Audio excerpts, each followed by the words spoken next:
पाठशाला स्टडी में आपका बहुत बहुत स्वागत है। इस वीडियो में हम लोग क्लास 10th प्रश्नावली 5.3 एनसीईआरटी का प्रश्न संख्या 5 को सॉल्व करेंगे।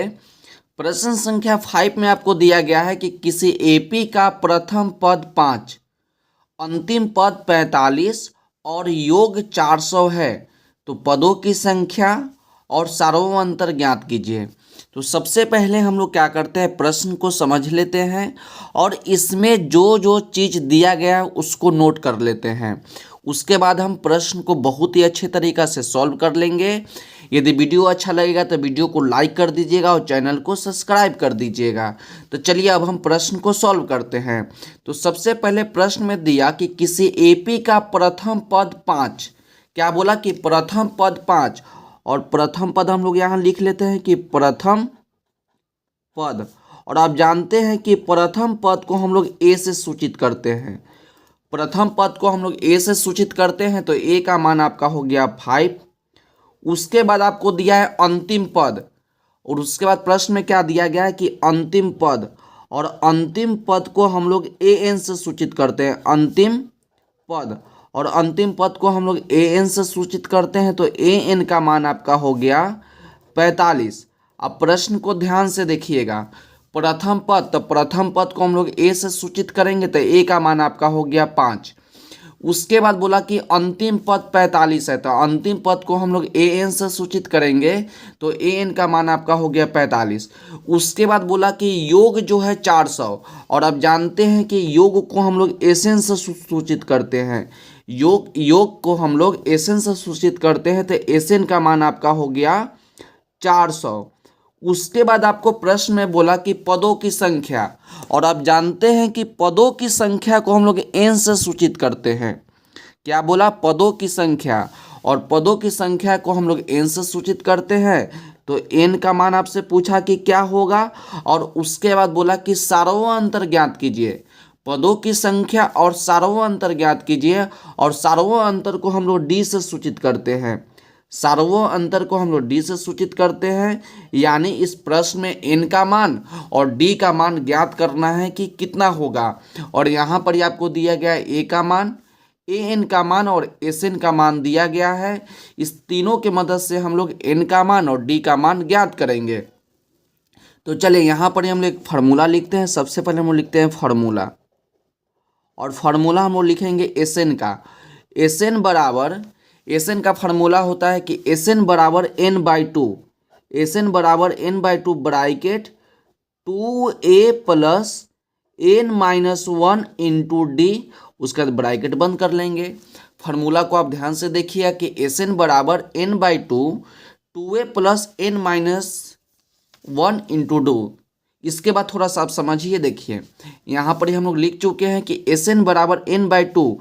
अब आपका 2a है, तो इसको हम लिख सकते हैं a प्लस ए। जब a प्लस ए लिखेंगे तो आपका 2a हो जाएगा।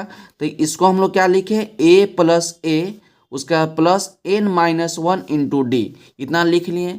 उसके बाद एक फार्मूला होता है ए एन का। तो ए एन का फार्मूला होता है कि ए एन बराबर a plus N minus 1 into D. A N बराबर A plus N minus 1 into D. और यहाँ देख रहे हैं कि आपका a plus N minus 1 into D है, तो इसके बदला हम लोग क्या लिख सकते हैं, तो इसके बदला हम लोग एन लिख सकते हैं। तो देखिए एस एन बराबर एन बाई टू, ए है तो ए लिख दिए प्लस, और इतना के बदला हम लोग क्या लिखे, तो ए एन लिखे। तो यहाँ पर ए एन लिख लिए। तो एक नया फार्मूला हो गया कि एस एन बराबर N by two A plus A N. तो इस फार्मूला को हम लोग नीचे लिख देते हैं कि एस एन बराबर N by two, S N बराबर N by two A plus A N. इस फार्मूला को भी आप अच्छे तरीक़ा से ध्यान में रखिएगा। अब चलिए हम लोग मान बैठा देते हैं एस एन। तो एस एन का मान आपका 400 है, तो यहाँ पर आप 400 लिख दीजिए, equal to N by two, N by two bracket A. तो ए का मान कितना है, तो ए का मान आपका 5 है, तो 5 लिख दीजिए प्लस ए एन, और ए एन का मान आपका 45 है, तो 45 लिख दीजिए। जब इसको हम लोग सॉल्व कर लेंगे तो एन का मान आपका निकल जाएगा।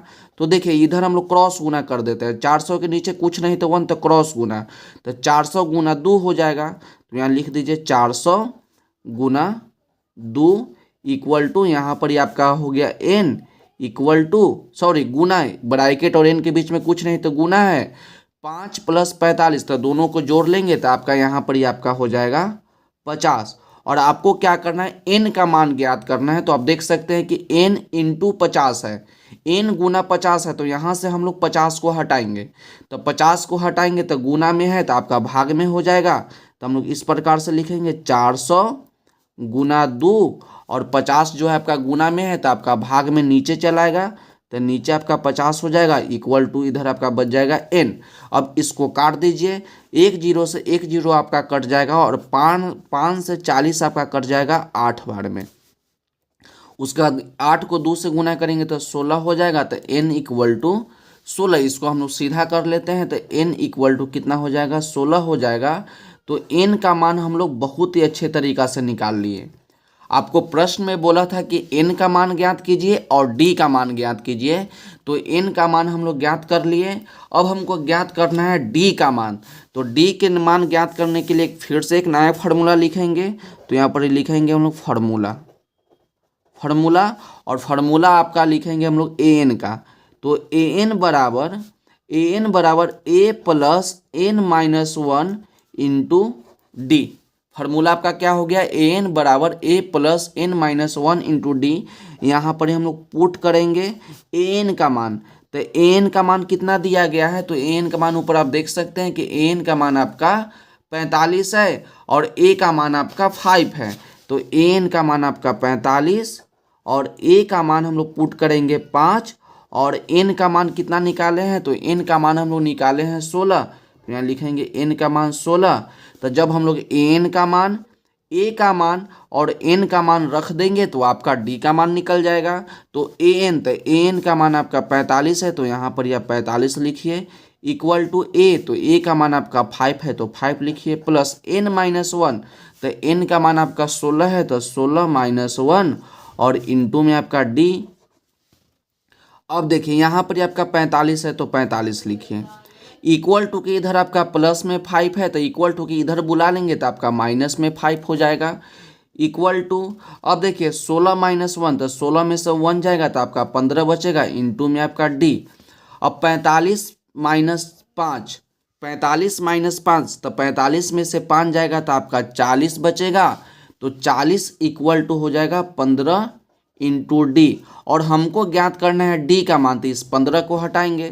तो जब 15 को हटाइएगा तो गुना से आपका भाग में चला आएगा, तो गुना से आपका भाग में चला आया इक्वल टू आपका डी।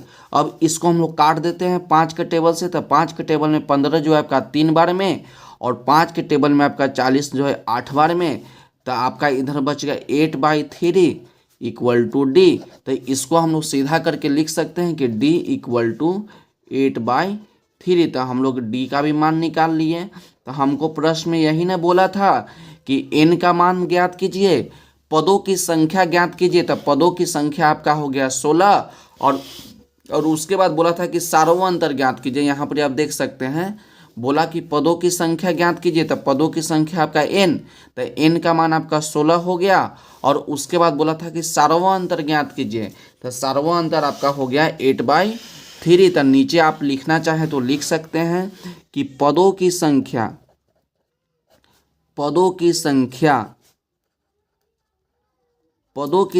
आपका हो गया 16, और उसके बाद लिखेंगे हम लोग सार्वअंतर, और सार्वअंतर को हम लोग डी से सूचित करते हैं, और डी का मान आपका आ गया 8/3। तो यही आपका आंसर हो गया।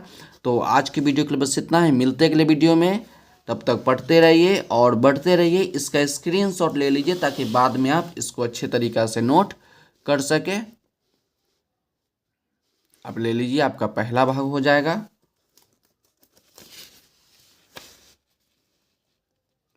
उसके बाद आपका यहाँ से ले लीजिए, आपका दूसरा भाग हो जाएगा।